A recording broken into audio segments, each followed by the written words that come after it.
Perkenalkan, kami dari kelompok 4 Farmakogenomik dan Farmakogenetik Sekolah Tinggi Ilmu Farmasi Kota Makassar. Materi kali ini yang membahas tentang bagaimana hubungan obat dengan gen, terutama obat-obat yang terkait dengan antihipertensi. Berikut penjelasan dari kelompok kami. Selamat menyaksikan.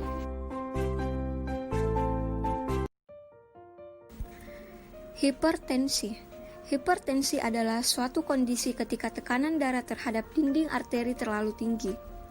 Hipertensi didefinisikan oleh Seventh Report of the Joint National Committee on Prevention, Detection, Evaluation, and Treatment of High Blood Pressure JNC7 pada tahun 2003. Secara normal, sistol yaitu ada di antara 90 sampai 119, kemudian diastolnya antara 60 sampai 79. Nah, jika sudah 120 sampai 139 itu sudah prehipertensi per 80 sampai 89. Hipertensi yang sudah memasuki stage 1 itu antara 140 sampai 159 per 90 sampai 99. Itu sudah hipertensi tingkat 1. Hipertensi tingkat 2 jika di atas 160 untuk diastolnya per sama dengan 100 atau di atas 100. Adapun tipe-tipe hipertensi yaitu yang pertama esensial. Tipe esensial yaitu ditandai jika seseorang mengalami hipertensi tanpa adanya penyakit lain yang menyertai, tetapi berdampak pada regulasi tekanan darah sehingga menyebabkan peningkatan tekanan darah. Yang kedua yaitu sekunder. Tipe sekunder ditandai dengan hipertensi yang terjadi karena penyakit lain, misalnya karena kerusakan ginjal, kolesterol yang tinggi, dan lain sebagainya. Adapun faktor-faktor yang mempengaruhi terjadinya hipertensi yaitu yang pertama stres. Yang kedua yaitu faktor makanan. Dalam hal ini garam. Yang selanjutnya yaitu faktor genetik. Yang selanjutnya yaitu faktor obesitas. Terapi farmakologi hipertensi. Pada terapi farmakologi hipertensi menggunakan obat hipertensi golongan diuretik, reseptor beta adrenergic atau beta blocker, angiotensin converting enzyme atau ACE inhibitor, angiotensin receptor blocker atau ARB, dan calcium channel blocker atau CCB. Terapi farmakologi pasien hipertensi yang disertai kelainan penyerta seperti hipertensi yang disertai kerusakan ventrikel kiri. Terapi lini pertama yang digunakan adalah golongan diuretik dengan ACE inhibitor, lalu ditambahkan beta blocker. Hipertensi yang disertai pasca infark miokard. Terapi lini pertama yang digunakan adalah golongan beta blocker, lalu ditambahkan ACE inhibitor atau angiotensin receptor blocker. Hipertensi yang disertai dengan penyakit koroner. Terapi yang digunakan adalah golongan beta blocker, lalu ditambahkan ACE inhibitor atau ARB. Hipertensi yang disertai dengan penyakit diabetes mellitus. Terapi yang digunakan adalah golongan ACE inhibitor atau ARB. Hipertensi yang disertai gagal ginjal kronik. Terapi yang digunakan adalah golongan ACE inhibitor atau ARB. Dan hipertensi dengan pencegah stroke. Terapi yang digunakan adalah diuretik dengan ACE inhibitor atau ARB. Apabila pemberian terapi lini pertama tidak memberikan efek atau hasil yang baik, maka dilakukan pemberian terapi tambahan. Obat utama dari obat hipertensi yang mempunyai 4 golongan, yaitu ACE inhibitor, ARB, thiazid diuretik, dan CCB. Untuk strateginya selalu digunakan dimulai dengan satu obat, kemudian satu obat itu ditingkatkan sampai dosis maksimum, sampai didapatkan targetnya. Kemudian ditambahkan obat-obat lini kedua. Ini pada bagian A. Pada bagian B, strateginya dimulai dari satu obat, kemudian ditambahkan dengan satu obat second line. Obat kedua, setelah itu ditingkatkan dosisnya dari obat tersebut. Kemudian pada bagian C langsung digunakan bersamaan sampai didapatkan targetnya.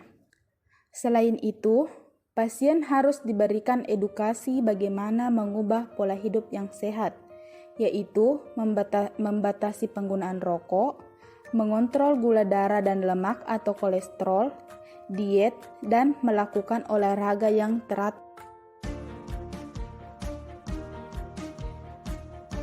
Target aksi obat antihipertensi. Yang pertama yaitu tempat kerjanya di kanal ion kalsium, golongan obatnya yaitu CCB, calcium channel blocker. Kemudian di bagian B, molekul pembawa, yaitu golongan diuretik, diuretik furosemid maupun diuretik hidroklorotiasid. Ada juga di bagian molekul pembawa yaitu reserpin yang bekerjanya menghambat yang namanya VMAT atau vesicle monoamin transporter. Itu di molekul pembawa. Kemudian di bagian C ada sistem enzim, obatnya yaitu ACE inhibitor seperti captopril. Kemudian di bagian D, E, F, dan G itu di bagian reseptor yang tergandeng protein G. Misalnya kita lihat di bagian D, bekerja di reseptor angiotensin 1, golongan ARB, angiotensin reseptor blocker seperti sartan, kandesartan. Itu bekerjanya di reseptor angiotensin 1 di mana transduksi sinyalnya lewat reseptor tergandeng protein G. Kemudian di bagian E, obat-obat yang bekerja di reseptor alfa 1 yaitu antagonis alfa 1 seperti sisosin dan prasosin. Kemudian di bagian F itu ada yang bekerja di reseptor alfa 2 tapi dia bersifat agonis yaitu klonidin. Dan untuk di bagian G, itu reseptor beta yang non-selektif, seperti propanolol. Di beta 1 dan beta 2, dia juga mengkonstriksi beta 2, misalnya dia menyebabkan tidak cocoknya dengan pasien asma. Aksi obat hipertensi pada beta blockers. Jadi, pada beta blockers, yang diinginkan hanyalah dia selektif menghambat beta 1. Antihipertensi yang bekerja secara spesifik atau biasa disebut dengan bekerja secara sentral. Contoh golongan obat dari antihipertensi yang bekerja secara spesifik atau secara sentral yaitu alfa 2, di mana alfa 2 bila diagonis, dia justru akan menghambat pengeluaran epinefrin berikutnya. Antihipertensi terkait organ target. Ada beberapa gambar yang bisa dijelaskan di sini. Obat yang bekerja di sistem saraf pusat yaitu klonidin dan metildopa. Pada metildopa cocok untuk ibu hamil karena kurang atau tidak sama sekali berpenetrasi masuk ke janin. Ini bekerja secara sentral. Nah, ada juga yang bekerja sentral misalnya pada vasomotor center, kurang penggunaannya seperti reserpin, bagaimana pada sistem transportannya bekerja. Kemudian bisa dilihat di pembuluh darah, misalnya pada alfa 1 blocker itu bekerja di vasodilatasi darah, bantuan dorongan troposin. Pada direct acting bisa juga bekerja, misalnya vasodilator yang bekerja secara direct, secara langsung, seperti diazosid, hidralazin, minoxidil. Walaupun ini jarang dilihat, tetapi ada beberapa penggunaannya untuk kajian tertentu. Ada lagi sodium nitroproside. Ini bekerja secara langsung juga, tetapi menyebabkan vasodilatasinya pada pembuluh darah. Ada juga yang bekerja sistem jantung, misalnya obat-obat beta blocker seperti propanolol, atenolol, dan sebagainya, yang dapat mengurangi kontravitas jantung. Ada juga di sistem AC, walaupun AC ini hanya menghambat pembentukan angiotensin 2, tetapi angiotensin 2 ini menyebabkan aktivitas jantung meningkat. Kemudian ada obat-obat ARB seperti losartan, valsartan, dan di mana ini lebih banyak menurunkan yang namanya kontraksi-kontraksi pembuluh darah, sehingga menyebabkan pembuluh darah lebih vasodilatasi. Kemudian di sistem ginjal, bisa dikasih diuretik, bisa juga dikasih yang menghambat pelepasan renin. Salah satunya beta blocker, kemudian ini bekerja kalau kurangnya aktivitas dari ginjal. misalnya dimasukkannya kembali air, maka jantung bisa mengurangi bebannya.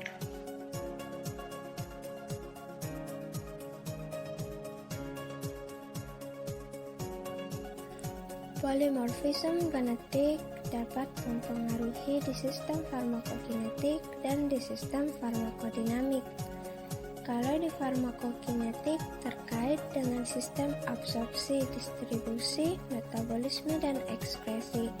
Kalau di farmakodinamik terkait dengan target-target obat seperti reseptor, kanalion, enzim, dan sistem imun. Sebenarnya, polimorfisme itu ada untuk menyebabkan respon obat yang normal, tetapi ada juga yang memberikan respon obat yang kecil atau bahkan tidak ada.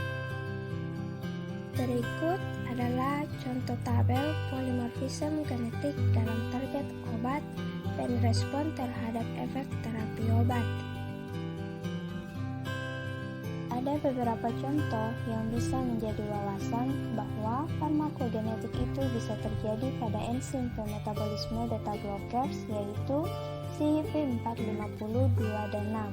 Walaupun obat banyak, tetapi beta blockers terkenal paling banyak di metabolisme oleh enzim CYP, sehingga kalau terjadi farmakogenetik di enzim CYP akan bisa dipastikan terjadi respon yang berbeda terhadap beta blockers, walaupun dengan dosis yang sama pada pasien tertentu.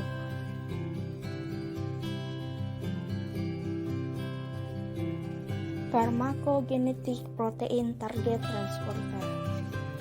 Pada diuretik tiazid yang bekerja pada transporter, ada beberapa variasi genetik protein beta 310. Beberapa sinyal protein meningkatkan signal transduksi pada alel 825T yang berhubungan dengan hipertensi atau tekanan darah tinggi akibat dari respon pada diuretik. Tabel ini adalah review daftar studi farmakogenemik dari diuretik.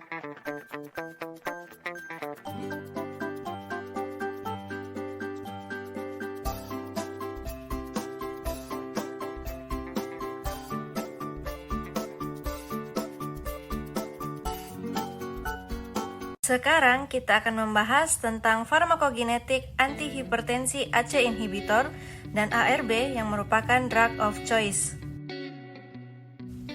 Obat-obat dalam golongan ini diberikan kepada semua penderita hipertensi kecuali pada ibu hamil. Angiotensinogen yang mengalami SNPs atau single nucleotide polymorphism akan membentuk banyak angiotensinogen yang berbeda bentuk sehingga akan memberikan perbedaan pada respon ARB. Dan dengan perbedaan jenis bentuk renin pada setiap orang akan memberikan dampak pada perbedaan stimulasi pengubahan angiotensinogen. Begitupun dengan enzim ACE yang akan mengubah angiotensin 1 menjadi angiotensin 2. Enzim ACE ini dapat dihambat oleh ACE inhibitor. Dengan banyaknya jenis enzim ACE, maka ikatan antara ACE inhibitor dengan enzim ACE akan bervariasi pada tiap orang, ada yang kuat, lemah, bahkan tidak terikat. Hal ini juga akan berdampak pada efek samping yang akan dialami oleh tiap orang akan berbeda-beda. Tabel ini merupakan review yang menampilkan enzim-enzim yang mengalami polimorfisme yang berbeda. Dan dengan populasi yang berbeda, maka akan memberikan efek terapi yang berbeda pula pada tiap populasi.